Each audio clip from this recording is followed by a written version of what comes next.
Welcome to this episode of First Home Hustle. I'm Kim McCarty. I'm Dave Stahl. And today we're going to talk to you about buying or should you wait? So this is a popular topic. I mean, we get this question a lot, right? People will say, well, we're going to wait because... interest rates are going to go down. There you go. We're going to wait for those interest rates to go down. Chances are, yes, they may go down, but they may also go up, right? Well, based upon news articles, like the majority of the Fed says we're going to have 2 more 0.25% increases this year. And so we're in June for all of you listening to us. So right, June 2023. Rates are not going down in 2023. Sorry. Okay. So you don't see them coming down any in 2023. I think reality tells me it's 12 to 24 months. Okay.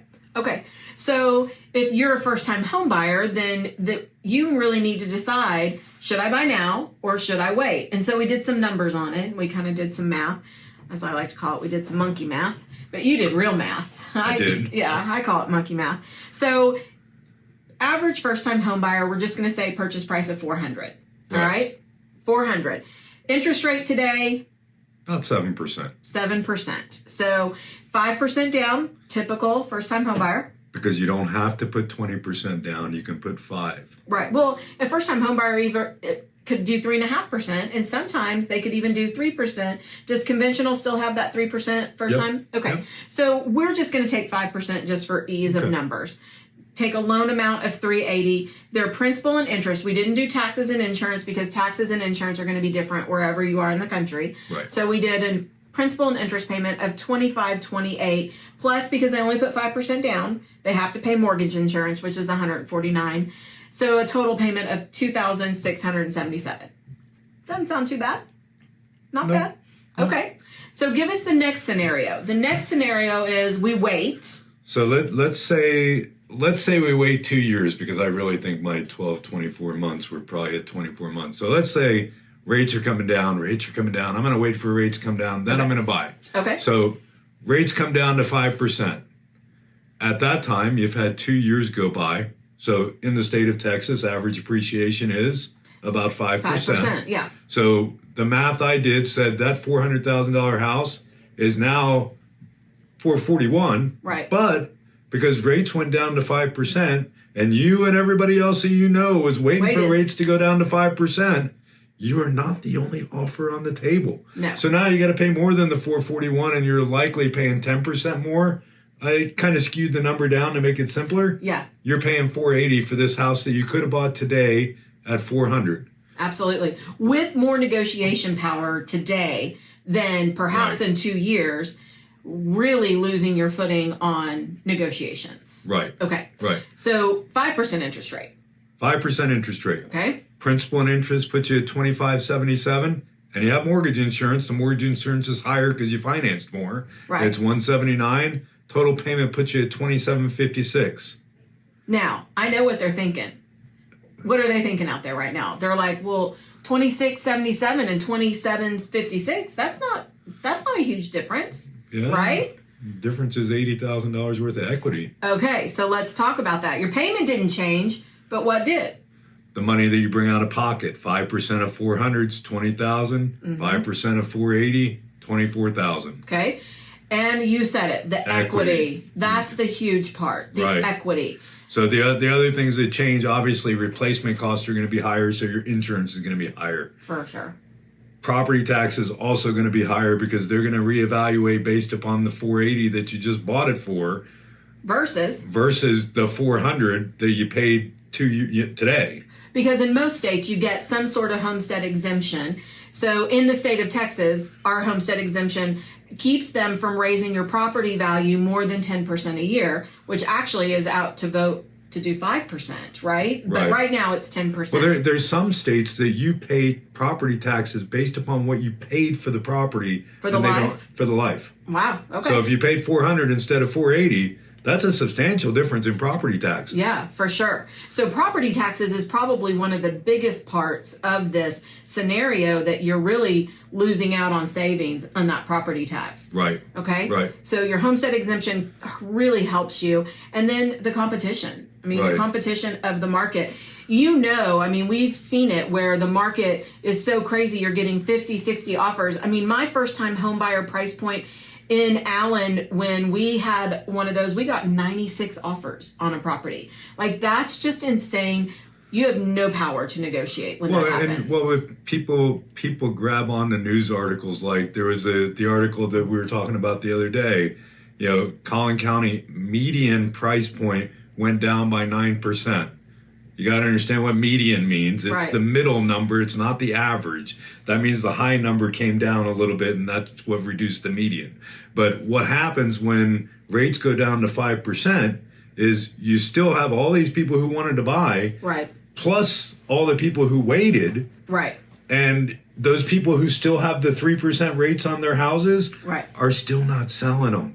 So the competition competition is just going to be ridiculous, because at that point we would have had 12 to 24 months from now is 32 months of people waiting on the sidelines, not getting in the game, waiting for a pretend interest rate that may not ever happen. That's the big thing. We don't have a crystal ball, so we don't know, but we know what the interest rate is today. So if you bought today and the interest rate did go down to 5%, what could you do? You could refinance it, get rid of the mortgage insurance, and all that equity that you gained that you're not taking out, you get to utilize towards the refinance. And if it's at 5%, if we ever get there, that original payment that you did on 380 goes down to 2,040. So 2677, I think, is where we were on the first scenario. Now we're looking at $2,040. Plus we got rid of the mortgage insurance, and our taxes are still where they are, because when you refinance, the county doesn't get a new evaluation of what your property's worth. So you're still on the lower end of your tax rate too. So your payment, you just saved yourself $600 basically. That's a lot of money. Okay. And all you did was buy a house. All you did today instead of 2 years from now. Waiting for hope of an interest rate to drop. So okay. So most people tell you, I'm not going to buy right now because I want to save more money. So let's talk about that. Very interesting facts. And this is stuff that and you can look this up in the news. I'm not making this up. Okay. The average household income in the U.S. is $87,000. The average savings rate is less than 5%. So, Dave, I'm going to save money so I could put more money down on a house. So what you're telling me is that 5% of $87,000, you're going to save $4,300 a year. So in 2 years, you're now going to have $8,600. How has that changed your situation at all? Well, we just talked about it. I mean, they're going to need way more than $8,600 to even play the game in 2 years. So we didn't save any money, really. We lost a lot of money. And we talked about this in one of our other episodes, that your house is your biggest savings account. And if we think about it and we treat it as such, then you've got all that money that you're just socking away that is now in your savings account. But the other thing is, if the interest rates change and you've got enough equity in your home, you could do a cash out refinance, right? If you were less than, in Texas, if you're less than 80%. Right. Some other states you can get home equity lines of credit that take you upwards to 95, but Texas, you're capped at 80. So maybe it depends on where the value goes. Depends where the value goes. But at that time, if you wanted to do a cash out, if you could do it, well, now you could take that and reinvest it back into your house. Or if you created debt, pay off some debt and keep your low interest or your interest rate, new interest rate, lower interest rate, and new low payment. I think the more exciting thing about having that equity is that, let's say I bought a house today, it doesn't have a pool, doesn't have a hot tub, but in 2 years I'm like, man, it'd be cool to have a pool. You can actually do that with the equity that you have in, even in Texas, because you're not putting the cash in your pocket, you're putting the cash in the ground. Right. So you could do something with that house in 2 years.